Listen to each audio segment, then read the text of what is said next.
कौसल्या सुप्रजा रामपूर्वा सन्ध्या प्रवर्तते। उत्तिष्ठ नरशार्दूल कर्तव्यं दैवमात्मिकम्। कौसल्या सुप्रजा रामपूर्वा सन्ध्या प्रवर्तते। उत्तिष्ठ नरशार्दूल कर्तव्यं दैवमात्मिकम्। उत्तिष्ठोत्तिष्ठ गोविन्द उत्तिष्ठ गरुडध्वज। उत्तिष्ठ कमलाकान्त त्रैलोक्यं मङ्गलं कुरु। मातः समस्तजगतां मधुकैटभारेः वक्षो विहारिणि मनोहर दिव्यमूर्ते।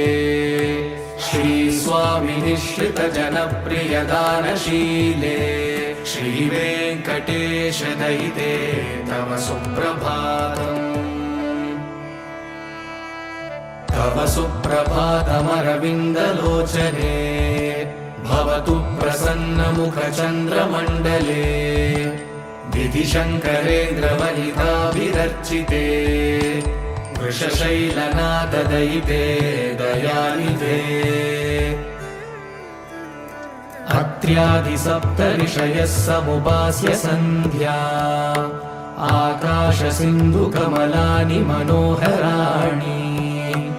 आदाय पादयुगमर्चयितुं प्रपन्नाः शेषाद्रिशेखर विभो तव सुप्रभातम्। पञ्चाननाब्जभव षण्मुखवासवाद्याः त्रैविक्रमादिचरितं विबुधास्तु वन्दी। भाषापतिः पठति वासरशुद्धिमारात् शेषाद्रिशेखर विभो तव सुप्रभातम्।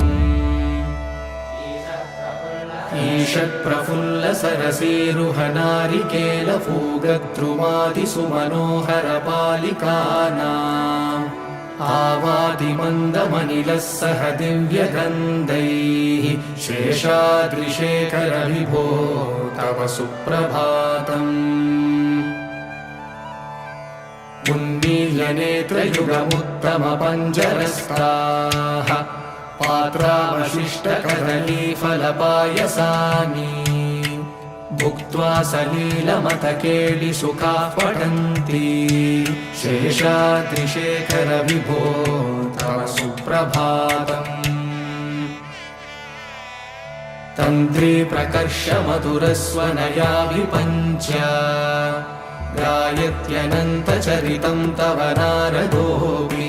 भाषा समग्रमसकृत्करसाररम्यम् शेषाद्रिशेखर विभो तव सुप्रभातम्। भृङ्गावली च मकरन्दरसानुविद्धझङ्कारगीतनिनदैः सह सेवनाय निर्यात्युपान्तसरसी कमलोदरेभ्यः शेषाद्रिशेखर विभो तव सुप्रभातम्। योषागणेन वरदग्निविमध्यमाने घोषालयेषु दधिमन्थनतीव्रघोषाः रोषात् कलिं विदधते ककुपश्च कुम्भाः शेषाद्रिशेखर विभो तव सुप्रभातम्। पद्मेशमित्रशतपत्रकतालिवर्गाः हर्तुं श्रियं कुवलयस्य निजाङ्गलक्ष्म्या घेरे निनादमिव बिभ्रति तीव्रनादम् शेषाद्रिशेखर विभो तव सुप्रभातम्। श्रीमन्नभीष्टवरदाखिललोकबन्धो श्री श्रीनिवास जगदेकदयैकसिन्धो श्रीदेवतागृहभुजान्तर दिव्यमूर्ते श्रीवेङ्कटाचलपते तव सुप्रभातम्। श्रीमन्नभीष्टवरदाखिललोकबन्धो श्री श्रीनिवास जगदेकदयैकसिन्धो श्रीदेवतागृहभुजान्तरदिव्यमूर्ते श्रीवेङ्कटाचलपते तव सुप्रभातम्। श्रीस्वामी पुष्करिणिकाप्लवनिर्मलाङ्गाः श्रेयोतिनो हरविरिञ्च सनन्दनाद्याः द्वारे वसन्ति वरवेत्रहतोत्तमाङ्गाः श्रीवेङ्कटाचलपते तव सुप्रभातम्।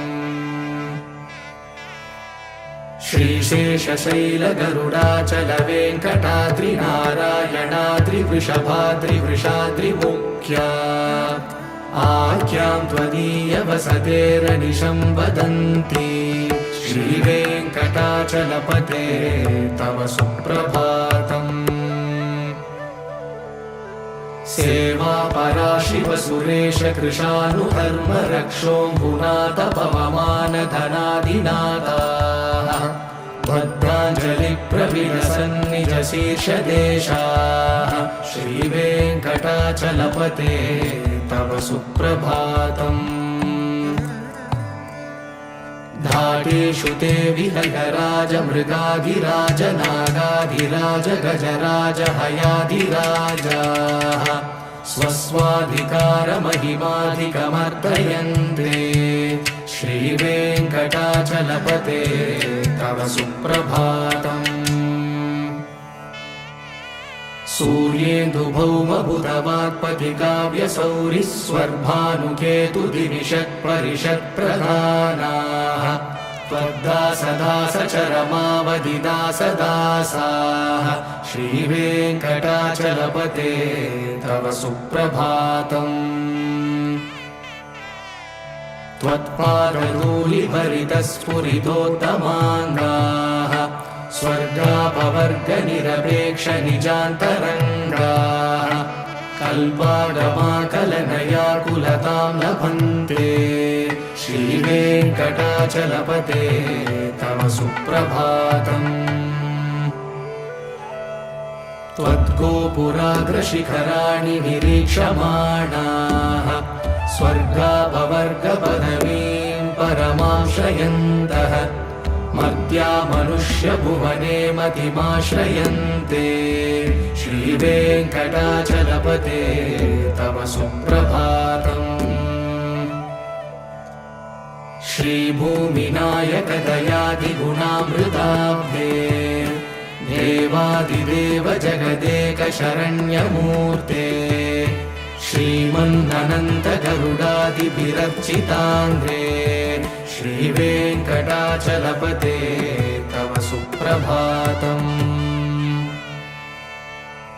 श्रीपद्मनाभपुरुषोत्तमवासुदेव वैकुण्ठमाधव जनार्दन चक्रपाणे श्रीवत्सचिह्न शरणागत पारिजात श्रीवेङ्कटाचलपते तव सुप्रभातम्।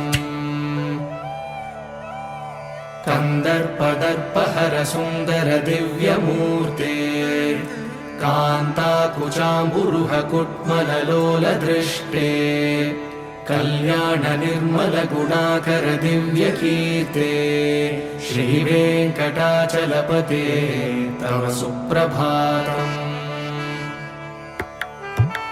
नीलाकृते कमठकोल नृसिंहवर्णिन् स्वामिन् परश्वत तपोधन रामचन्द्र शेषांश रामय गुनन्दन कल्किरूप श्रीवेङ्कटाचलपते तव सुप्रभातम्। येलालवङ्गगणसार सुगन्धितीर्थम् दिव्यं वियत्सरिति हेमघटेषु पूर्णम् धृत्वा द्रवैदिकशिखामणयः प्रहृष्टाः तिष्ठन्ति वेङ्कटपते तव सुप्रभातम्।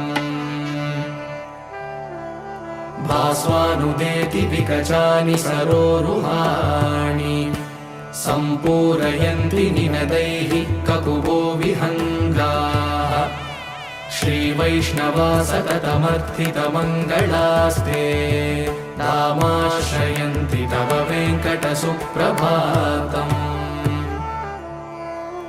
ब्रह्मादयः सुरवरासमहर्षयस्ते सन्तः सनन्दनमुखास्तव योगिवर्याः धामान्तिके तव हि मङ्गलवस्तुहस्ताः श्रीवेङ्कटाचलपते तव सुप्रभातम् लक्ष्मीनिवास निरवद्यगुणैकसिन्धो संसारसागरसमुत्तरणैकसेतो वेदान्तवेद्य निजवैभवभक्तभोग्य श्रीवेङ्कटाचलपते तव सुप्रभातम् लक्ष्मीनिवास निरवद्यगुणैकसिन्धो संसारसागरसमुत्तरणैकसेतो वेदान्तवेद्य निजवैभवभक्तभोग्य श्रीवेङ्कटाचलपते तव सुप्रभातम् इत्थं वृषाचलपतेरिह सुप्रभातम् ये मानवाः प्रतिदिनं पठितुं प्रवृत्ताः तेषां प्रभातसमये स्मृतिरङ्गभाजाम् प्रज्ञां परार्थसुलभां परमां प्रसूते इत्थं वृषाचलपतेरिह सुप्रभातम् ये मानवाः प्रतिदिनं पठितुं प्रवृत्ताः तेषां प्रभातसमये स्मृतिरङ्गभाजाम् प्रज्ञां परार्थसुलभां परमां प्रसूते कमलाकुचूषुककुङ्कुमतो नियतारुणितातुलनीलतनो कमलायतलोचनलोकपते विजयी भव वेङ्कटशैलपते कमलाकुचूषुककुङ्कुमतो नियतारुणितातुलनीलतनो कमलायतलोचनलोकपते विजयी भव वेङ्कटशैलपते स चतुर्मुख षण्मुख पञ्चमुख प्रमुखाखिल दैवतमौळिमणे शरणागतवत्सल सारहिते परिपालय मां वृषशैलपते अतिवेलतया तव दुर्विषहैरनुवेलकृतैरपराधशतैः भरितं त्वरितं वृषशैलपते परया कृपया परिपाहि हरे अधिवेङ्कटशैलमुदारमते जनताभिमतादिगदानरता परदेवदयारतिदानिरमै कमलादयिदानवरं कलये कलवेणुरवावशको भवतु शतकोटिहृदा स्मरकोटिसमाद् प्रतिवल्लभिकाभिमतासु कदा वसुदेवसुतानवरं कलये अभिरामगुणाकरदाशरथे जगदेकधनुर्धर धीरमते रघुनायक राम रमेश विभो वरदो भवदेव दया जलधे अवनीतनया कमनीयकरं रजनीचरचारुमुखाम्बुरुहम् रजनीचरराजतमोमिहिरं महनीयमहं रघुराममये सुमुखं सुहृदं सुलभं सुकरं स्वनुजं च सुखायममोघशरम् अपहाय रघुत्वहमन्यमहं न कथञ्चन कञ्चन जातु भजे विना वेङ्कटेशं ननाथो ननाथः सदा वेङ्कटेशं स्मरामि स्मरामि हरे वेङ्कटेश प्रसीद प्रसीद प्रियं वेङ्कटेश प्रयश्च प्रयश्च विना वेङ्कटेशं ननाथो ननाथः सदा वेङ्कटेशं स्मरामि स्मरामि हरे वेङ्कटेश प्रसीद प्रसीद प्रियं वेङ्कटेश प्रयश्च प्रयश्च अहं दूरदृष्टे पदाम्बोजयुग्मा प्रणामे च यागत्य सेवां करोमि सकृत्सेवया नित्यसेवाफलं त्वं प्रयश्च प्रयश्च प्रभो वेङ्कटेश अज्ञानिना मया दोषान् शेषान् विहितान् हरे क्षमस्वत्वं क्षमस्वत्वं शेषशैलशिखामणे अज्ञानिना मया दोषान् शेषान् विहितान् हरे क्षमस्वत्वं क्षमस्वत्वं शेषशैलशिखामणे ईशानां जगतोऽस्य वेङ्कटपतेर्विष्णोर्परां प्रेयसीं तद्वक्षस्थलनित्यवासरसिकां तक्षान्तिसंवर्धिनी पद्मालङ्कृतपाणिपल्लवयुगां पद्मासनस्तां श्रियं वात्सल्यादिगुणोज्ज्वलां भगवतीं वन्दे जगन्मातरम् ईशानां जगतोऽस्य वेङ्कटपतेर्विष्णोर्परां प्रेयसीं तद्वक्षस्थलनित्यवासरसिकां तक्षान्तिसंवर्धिनी पद्मालङ्कृतपाणिपल्लवयुगां पद्मासनस्तां श्रियं वात्सल्यादिगुणोज्ज्वलां भगवतीं वन्दे जगन्मातरम् श्रीमन्कृपाजलनिधे श्रितसर्वलोकः सर्वज्ञशक्तनथ वत्सल सर्वशेषिन् स्वामिन् सुशीलसुलभाश्रितपारिजात श्रीवेङ्कटेश शरणं शरणं प्रपद्ये श्रीमन्कृपाजलनिधे श्रितसर्वलोकः सर्वज्ञशक्तनथ वत्सल सर्वशेषिन् स्वामिन् सुशीलसुलभाश्रितपारिजात श्रीवेङ्कटेश शरणं शरणं प्रपद्ये आनूपुरार्पितसुजातसुगन्धिपुष्पसौरभ्यसौरभकरौ समसन्निवेशौ सौम्यौ सदानुभवनेऽपि नवानुभाव्यौ श्रीवेङ्कटेश शरणं शरणं प्रपद्ये सद्यो विकासि समुदित्वरसान्द्रनागसौरभ्यनिर्भरसरोरुहसाम्यवार्ताम् सम्यक्षु साहसपदेषु विलेखयन्तौ श्रीवेङ्कटेश शरणौ शरणं प्रपद्ये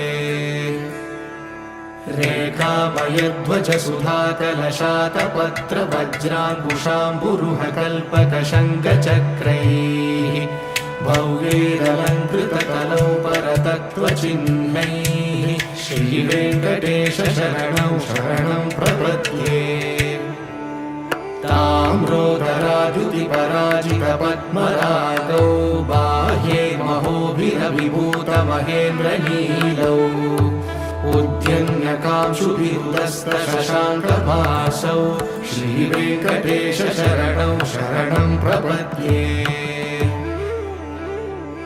सप्रेमभीतिकमलाकरपल्लवाभ्यां संवाहनेऽपि सपदि क्लबमादधानौ कान्ता भवान् मनसगोचरसौ कुमार्यौ श्रीवेङ्कटेश शरणं शरणं प्रपद्ये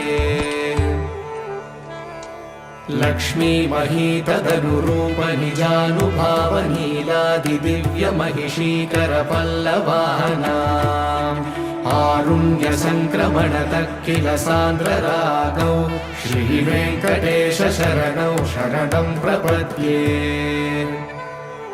नित्यानमद्विति शिवादिकिरीटकोटिः प्रद्युक्तदीप्तनवरत्नमहः प्ररोहैः नीराजनाविधिमुदारमुपाददानौ श्रीवेङ्कटेश शरणौ शरणं प्रपद्ये विष्णोपदे परम इत्युदितः प्रशंसौ यौ मध्ववुत्स इति भोग्यतयाभ्युपातौ भूयस्ततेति तव पाणितलः प्रदिष्टौ श्रीवेङ्कटेश शरणौ शरणं प्रपद्ये पार्थाय तत्सदृशसारथिना त्वयैव यौ दर्शितौ स्वचरणौ शरणं व्रजेति भूयोऽपि मह्यमिह तौ करदर्शितौ ते श्रीवेङ्कटेश शरणौ शरणं प्रपद्ये मन्मूर्तिकालियफणे विकटाटवेषु श्रीवेङ्कटाद्रिशिखरे शिरसिश्रुतीनाम् चित्तेऽप्यनन्यमनसां सममाहितौ ते श्रीवेङ्कटेश शरणौ शरणं प्रपद्ये अम्लानहृष्यतवनीतरकीर्णपुष्पौ श्रीवेङ्कटाद्रिशिखराभरणायमानौ आनन्दिता किल मनोनयनौ तवैतौ श्रीवेङ्कटेश शरणौ शरणं प्रपद्ये प्रायः प्रपन्नजनता प्रथमावदाह्यौ मातुस्तनाभिवशिशोरमृतायमानौ प्राप्तौ परस्परतुलामतुलान्तरौ ते श्रीवेङ्कटेश शरणौ शरणं प्रपद्ये सत्त्वोत्तरैः सततसेव्यपदाम्बुजेन संसारतारकदयाग्रगृगञ्जलेन सौम्योपयन्तृमुनिनामवदर्शितौ ते श्रीवेङ्कटेश शरणौ शरणं प्रपद्ये सत्त्वोत्तरैः सततसेव्यपदाम्बुजेन संसारतारकदयाग्रगृगञ्जलेन सौम्योभयन्तृमुनिनामवदर्शितौ ते श्रीवेङ्कटेश शरणौ शरणं प्रपद्ये श्रीशश्रिया घटिकया त्वदुपाय भावे प्राप्ये त्वयि स्वयमुपेयतया स्फुरन्त्या नित्याश्रिताय निरवद्य गुणाय तुभ्यं शां किङ्करो वृषगिरीश न जातु मह्यम् श्रीशश्रिया घटिकया त्वदुपाय भावे प्राप्ये त्वयि स्वयमुपेयतया स्फुरन्त्या नित्याश्रिताय निरवद्य गुणाय तुभ्यं शां किङ्करो वृषगिरीश न जातु मह्यम् श्रियकान्ताय कल्याणनिलये निलयेऽर्तिना श्रीवेङ्कटनिवासाय श्रीनिवासाय मङ्गलम् श्रियकान्ताय कल्याणनिलये निलयेऽर्तिना श्रीवेङ्कटनिवासाय श्रीनिवासाय मङ्गलम् लक्ष्मी सविभ्रमालोकशुभ्रुविभ्रमचक्षुषे चक्षुषे सर्वलोकानां वेङ्कटेशाय मङ्गलम्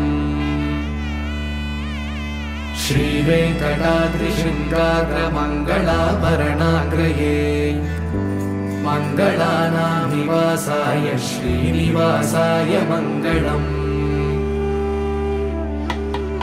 सर्वावयव सौन्दर्य सम्पदा सर्वचेतसा